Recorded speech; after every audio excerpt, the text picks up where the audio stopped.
শাস্তির দাবি আমার এবং যারা নিরপরাধ 16 বছর দীর্ঘ সময় ধরে তারা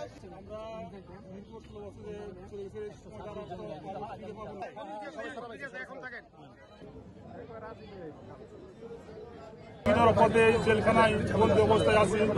প্রথমে আমরা ধন্যবাদ জানাবো যে 5 জুলাই যে ছাত্র জনতার আন্দোলনের মাধ্যমে ফ্যাসিস্ট সরকার এই দেশ থেকে বিতাড়িত হয়েছে, সেই জন্য ছাত্র জনতাকে আমরা ধন্যবাদ জানাই।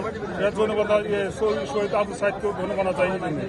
এখন আমরা দীর্ঘ 16 বছর পরিবর্তন থেকে বিচ্ছিন্ন ছিলাম আমরা, যাতে এখন আপনার এই যে সময়টা গেছে আমাদের এটা তরফ কোনোভাবে ফিরে পাবো না আমরা। এখন আমাদের চাওয়া যে আমরা রাষ্ট্রীয় সুযোগ সুবিধা সহ আমরা যেন চাকরি ফেরত পাই, এই জন্য করি। আর জেলখানায় যে বন্দী ভাই বোনেরা যারা নিরাপদ যারা আছে, আমরা বন্দী অবস্থায় আছে, তাদের আমরা সবার মুক্তি চাচ্ছি। আমরা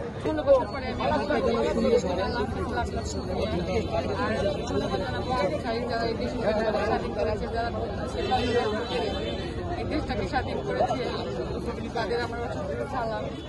আজকে একটা ঈদের দিন এরকম মনে হচ্ছে।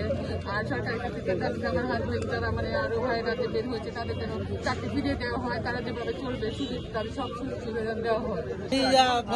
গত 16 বছর ধরে আমি জেলখানায় বন্দী ছিলাম। কি পদে ছিলেন? আমি এনসি পদে ছিলাম, 4র্থ শ্রেণী। তাই আমি এটা বিনা অপরাধে 16 বছর ধরে জেলখানায় ছিলাম। তাই তবে আল্লাহর কাছে কোটি কোটি শুকরিয়া যে আমি আজকে বাইরে দিতে পারছি।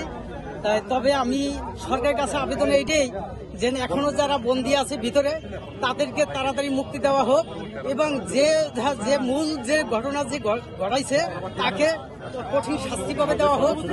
আমাদের যারা আমাদের বিনা অপরাধে আটকে রাখছে তাদের যে পূর্ণ সুযোগ সুবিধা সহ আমরা যে পাইতে পারি, এই সরকারের কাছে এই আবেদন। আমরা অনেক খুশি, কারণ আমি যখন ছোট, আমার বয়স 1 বছর, তখন আমার বাবা আমাদের রেখে এই বিডিআর বিদ্রোহে আসছে। আমি কখনো আমার বাবাকে সামনাসামনি দেখিনি এবং ছুঁইও নাই।